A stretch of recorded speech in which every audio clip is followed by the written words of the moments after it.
One of the most frustrating realities that I think people have to face, both the Bulls and fans that have to face, is that former players are thriving in other places. They're making playoff pushes. They're impacting winning teams. And the Bulls are still trying to figure it the hell out, caught in more drama than progress, right? We're also going to talk about Tre Jones, him saying the team's ready to move on from the Jaden Ivey situation, what that means for the locker room. We're talking about all the pressure that's on the front office as well, all that and more right after this.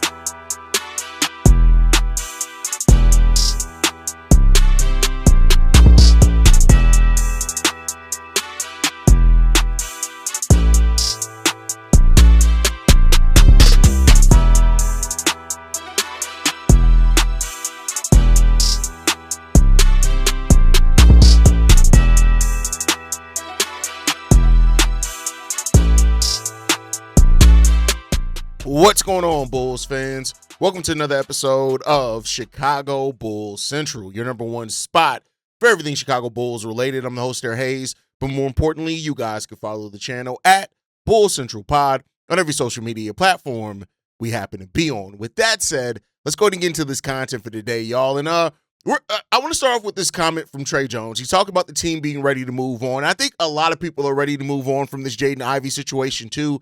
And at this point, most of us have talked more about it, addressed the situation more than what even Arturas Karnisovas, Mark Eversley, or anybody in Bulls leadership not named Billy Donovan has done publicly. So in some sense, I completely understand, sympathize, and agree with Tre Jones here that it's time to move on. So this may be my last time even mentioning the Jaden Ivey situation unless some new damning stuff comes out or until AK finally gets out there and says something about it himself. But Tre Jones said this. That's part of the business. Media is always looking for something to talk about, and this is definitely easy to talk about. You don't see it every day, someone talking about their religion so much in this space.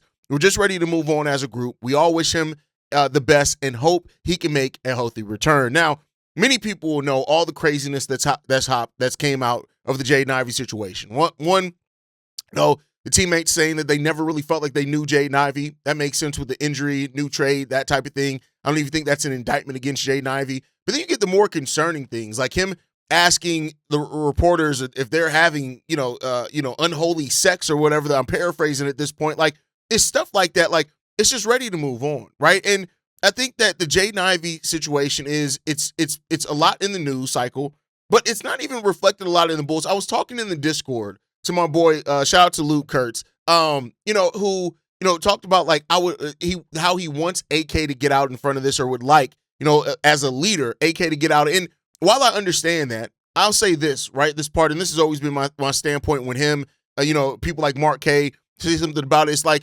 okay, I get that. But like, you don't typically hear from presidents of basketball operations very much during the season. That's typically the role of the GM. And we know Mark Eversley doesn't talk. He's terrified of speaking in public. That's not what he does, right? So at this point, especially with only 6 games now remaining in the year, the end of season presser is coming. He's going to be asked about it. Like, if AK dodges it at the end of season presser, that's when I will be in that. But he's probably going to address it then. So at this point, it just becomes about, it's just time to move the fuck on. Like, this whole situation, yes, it's embarrassing. Yes, it's all of that. Joe Cali is using this to, what Joe Cali does as far as, his discontent with the front office, and he's using that to talk to piggyback into things that he's hearing that's going on inside the building and stuff like that. And at the end of the day, hopefully, we could just move on from this. Like, this isn't the black eye on the Bulls that I think that people are trying to make it out to be. The people that are like,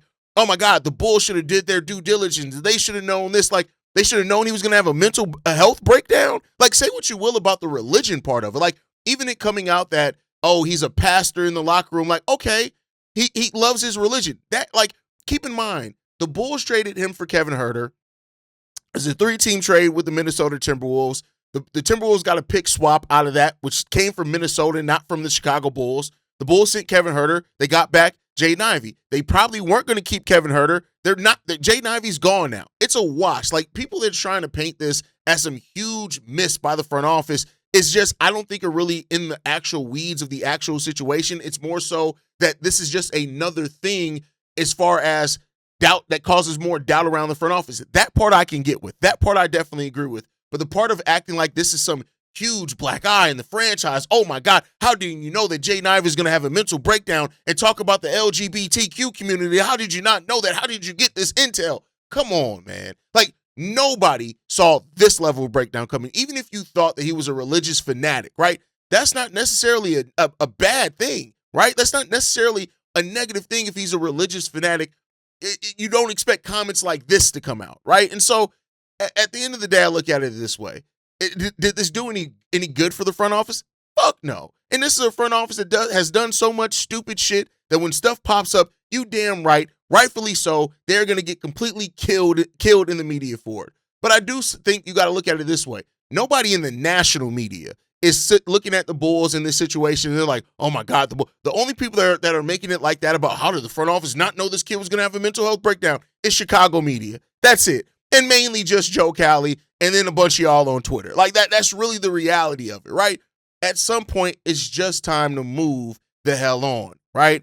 Just like much with this season, we're moving the hell on. It's time to move on. So this is the last time of me addressing it. The players have now addressed it. Billy Donovan's addressed it. Until AK's comments, which may not come into the season-ending press conference, until that happens, it just is what it is. And it's time to just move the hell on when it comes down to it. Like, it is what it is. And he's still going. He's still posting online. He's still going on podcasts. All that type of stuff is happening, and that's part of the reason why the Chicago Bulls wanted to separate themselves from him now. When people say things like, you didn't have to waive him. Oh, if he's going to keep going on this media tour on this type of shit, no, they did have to, separate themselves from him. Otherwise, it would have eventually continued to pull the franchise itself into this situation because with what's happened, had the Bulls not waived him, you best believe, while the national media conversation right now is mainly just built around Jaden Ivey and what the hell's going on with him, the question would be, why aren't the Bulls doing something about this? Why aren't they getting him help? Why aren't they cutting him? Is this like all that type of stuff would happen? It's time to move on now. So Tre Jones, as one of the guys that a voice in the locker room that I do think resonates, he says the players are ready to move on. I'm going to pay the respect to the players. I'm going to move on this as well. So this is the last time, unless something crazy new comes out, and I mean pretty big.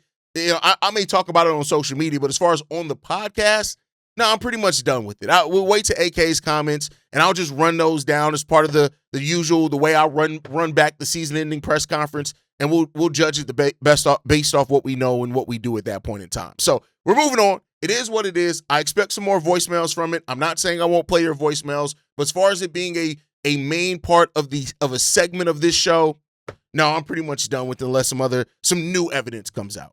But we got enough to be frustrated about because the next topic that we're going to go into is one that I said that I was going to wait to do to the end of the season and to kind of review how everything happens. And I think I'll still do that later on in the season because these teams are going to be playing a lot longer than the Chicago Bulls.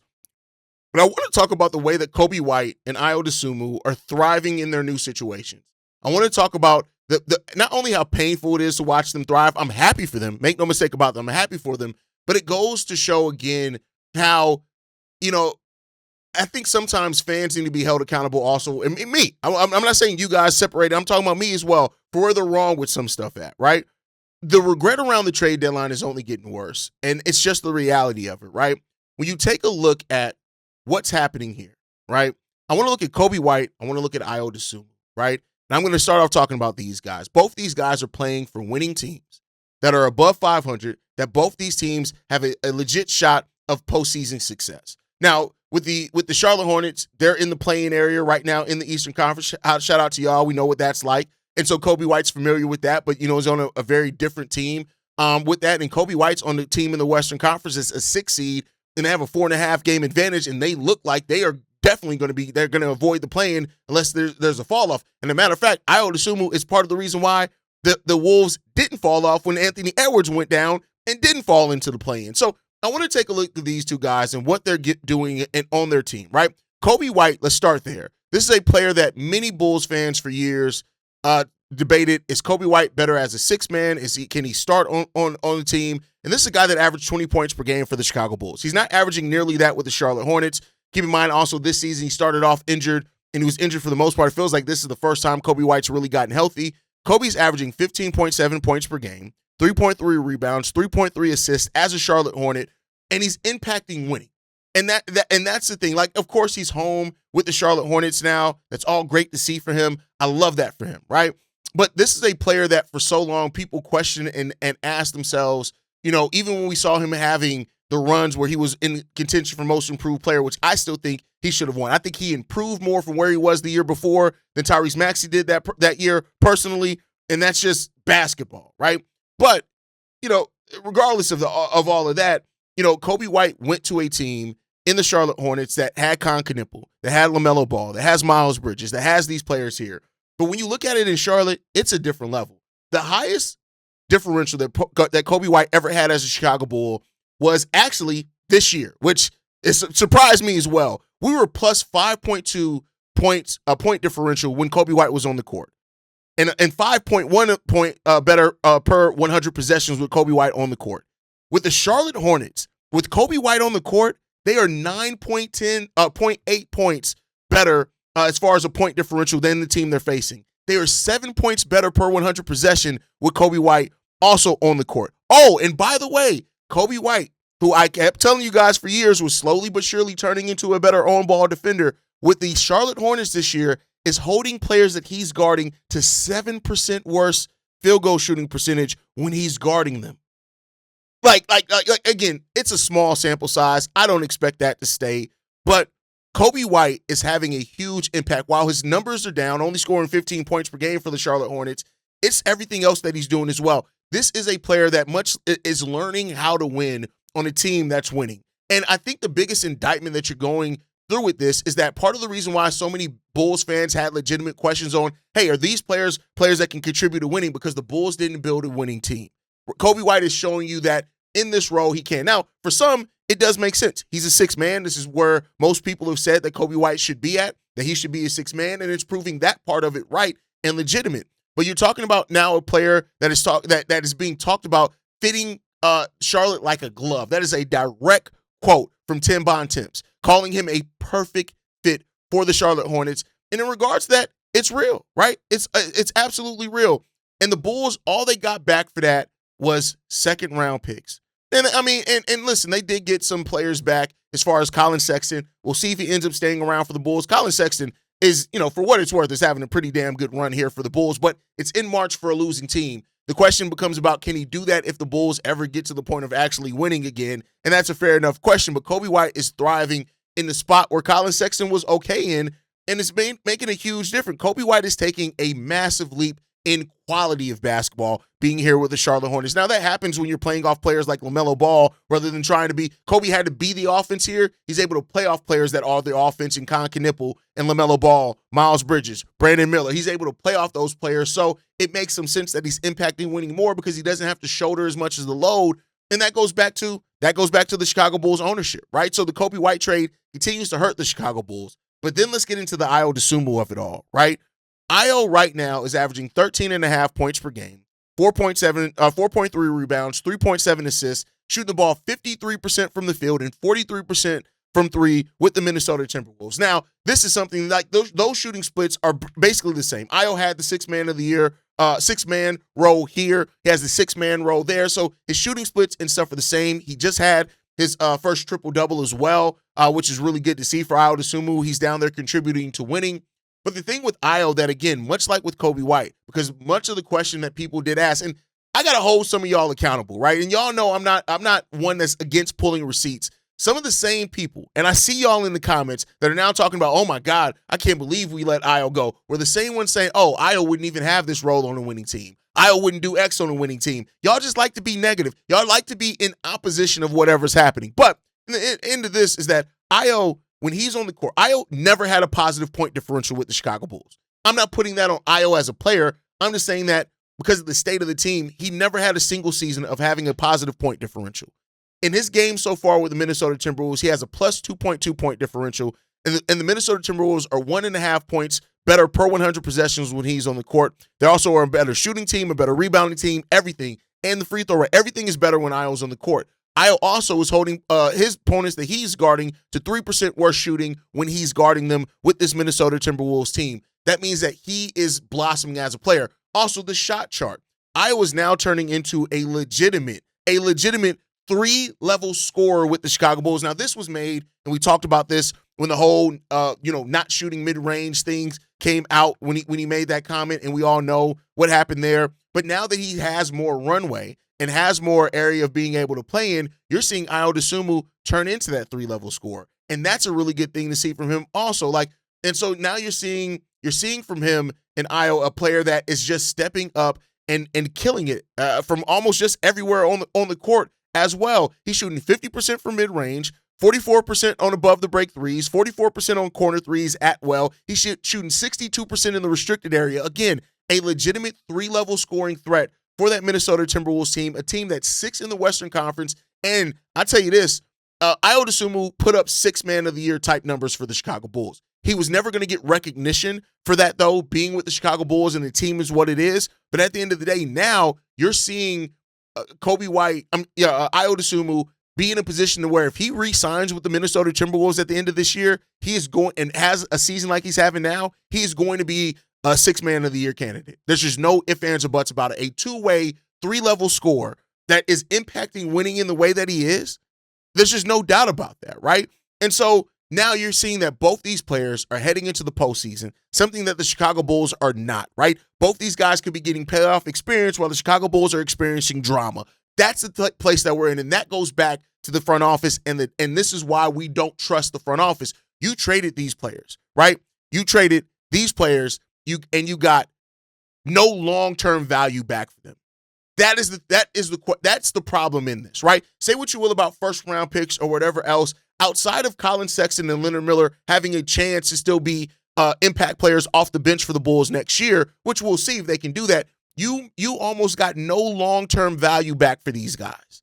And that is part of the problem with this team. That is part of the problem with the front office. You didn't have to trade Ayo, right? You could have re-signed him in the offseason and then try to look to move him, something that we've seen smart front offices do even when they know they may not be able to keep a player. Now, Ayo is an unrestricted free agent. He could have chosen to walk away elsewhere, but I don't think anybody got the feeling that Ayo Dosunmu would have not wanted to be a Chicago Bull as long as they made him a respectable offer. It felt like he wanted to be here. Now he's gotten the taste of something better. And while Bulls fans are sitting there hoping, oh my God, we can get Ayo Dosunmu back, he's going to return this summer. Stop the cap and the bullshit, right? And so that's what you're going to, right? Like, yeah, Colin Sexton's productivity is great. It's actually pretty damn good. But the question is he going to re-sign here long term? You didn't do that, right? And so the question, I think it's a fair question to ask, is that did the Bulls misread their assets? Now, I know some people, because it's a default argument, are going to say, this is why you should have traded them 2 years. That value wasn't there 2 years ago. It just wasn't. It wasn't there. Coby White was coming off, 2 years ago, with him coming off the bench and looked terrible, averaging less than double figures coming off the bench. Now, he became a starter, stepped into that starting point guard role at a time. He had injuries that season, stepped in, looked really good to end that season, came back the season afterwards and ended that season strong as well. But, nobody really trades a player while they're looking like the most improved player of the year, right? And so it's up to now the front office. As we shift to the last thing here, it's up to the front office, whoever's in charge, whether it is still AK in charge or somebody else, that we do see a change in the front office. It's up for whoever is in there to make this thing worth it, because you have now added Ayo Dosunmu and Coby White to a growing list of players that have had success leaving the Chicago Bulls. Coby, Ayo, Gafford, Derrick Jones Jr., hell, Luke Cornett and Tony Bradley, right? Tony Bradley, who actually played meaningful minutes on a team that could have won the title if Tyrese Halliburton not went down. Luke Cornett, a player that was terrible here, played a very big role for a championship team. That when you add that as well to players like Cam Payne, who went on a finals run with the Phoenix Suns, right? Like you see what's happening here. We constantly see players go other places and have the success that we wanted them to see here. Now, part of that is they were casting the wrong roles here. We didn't build the team correctly, but that's still an indictment on the front office and their inability to get shit done, right? So now, how can the front office make this worth it, right? Let's be clear. This is a deep draft, a very deep draft, right? And the Bulls can get some talent, some legit talent at number 9 or number 10. And I think they can get a damn good player at number 9 or number 10. But for many Bulls fans, if the Bulls don't get into the top 4 and get an actual franchise-changing and altering talent, they're going to look at this and still wonder what the hell is going on here. You have all of that, right?